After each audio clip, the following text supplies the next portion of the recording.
Hi guys, and welcome back to my channel. I'm MiraaSpeaks for those of you who don't know. My channel is predominantly career advice, motivation and a hint of lifestyle. I'm back today with a career advice video, one that I actually received from somebody on my LinkedIn page, and it was a bit different. They sent a video as well to ask the question, so I thought let me insert that video. I did ask for their permission to do that, so let's watch it and see what they have to say. I hope you're well. So I just completed my law degree and I really want to go into governance as a COSEC. So I suppose my question is, should I be seeking a paid traineeship, which to be fair are quite rare, or should I be seeking to gain some accreditation, perhaps or even do the masters, in your opinion? I'd really appreciate your advice on this. Thank you. So, thank you so much, Tafara, for sending that question. I think it's a really important question in the sense that a lot of people sometimes don't know whether it's wise to have the accreditation, and even if to get the accreditation, should they work and study or should they do the masters. I did tell Tafara that in present days it might be difficult, but it's not impossible, so you shouldn't give up. But one thing that I would definitely say is having an accreditation or having the ICSA accreditation does you more good than not.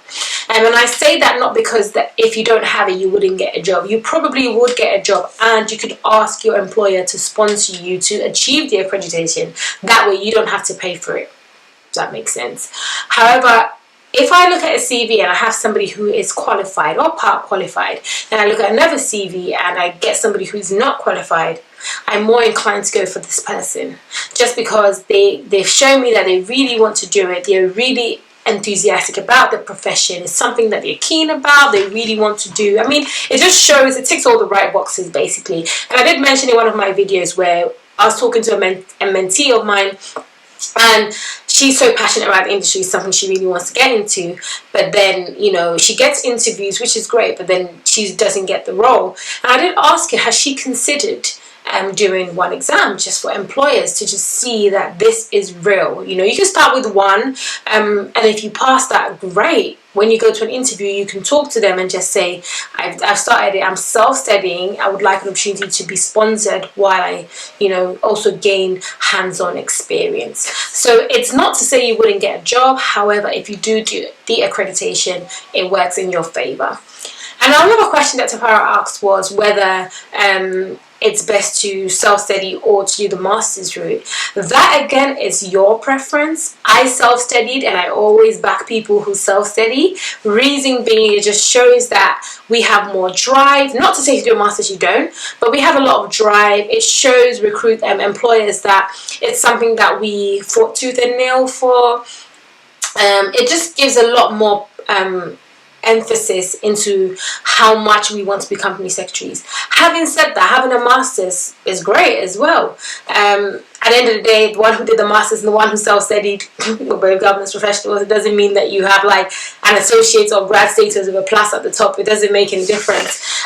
So it's up to you as well. But also know that maybe with the master's degree, you probably have to self-fund that yourself. The possibility of being funded by an employer while you study is higher as well. So again, you're not losing that in terms of the money. Having said that though, just to put out there, usually when an employer pays for you to do the exams, there is always a disclaimer or a clause in your study contract that says that you probably have to work for the company for a number of years. So always be sure to check that. If you know you're not going to save your employer for more than a year, maybe there's a specific reason for that, I would suggest that you self-study that and self-fund it as well. Tafara also asks whether he should be seeking a paid traineeship. And yes, of course, why not? Having said that as well, if you are doing work experience, that is also really relevant and would serve your CV very well.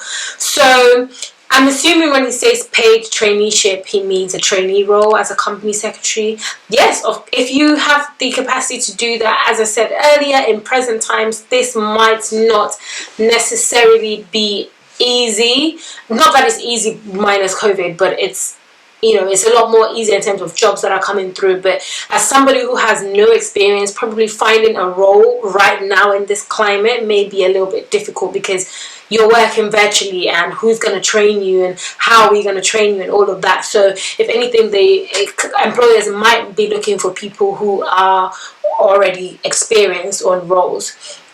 But then as we start to move out of lockdown and roles start to come and you see a trainee role, I would definitely urge you to go for it. Again, that way your employer would self-fund you. I also suggest this is something that you probably mention in your second, third stage interview, not in your first stage, but maybe your second and third stage interview. Speak about the fact that you are so keen about the industry. It's something you really want to get into. Show all the work you've done during this period. Probably you've done a lot of work around understanding how the governance profession works, and just show that you are so determined. You can even say you give yourself a deadline of say 2 to 3 years to complete the whole qualification, and with the support of your employer, it's something that you're looking to achieve, and yes, sell it that way, so it's not look like you're just coming in to get qualified and stuff. And as I mentioned earlier, please be sure to check your study contracts as well, because some of these employers do put clauses on there as to when and how you repay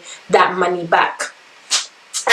I really hope this answers your question and gives you some input and advice. Thank you once again to Tafara for this question. I think it's really, really important. I would link a few videos up in the description here and also below on what I've done in previous years, which are still relevant to today. And I really hope this helps you. And thank you so much again for tuning in. I'll see you in my next video. Take care. Bye. Also, just to add to this as well, guys, I have created a LinkedIn page called the Black Governance Professionals Network, and this is open to Black and non-Black people if you support the objective and the cause as to why this page was created. I would just urge you all to go follow that page on LinkedIn and interact, and we look to bring you guys some exciting things in the next few months and years to come as well. I believe that this network is for you, by you, and with you. So please, it's yours to utilize and yours to ask questions. And yeah, thank you so much again, and I will see you in my next video.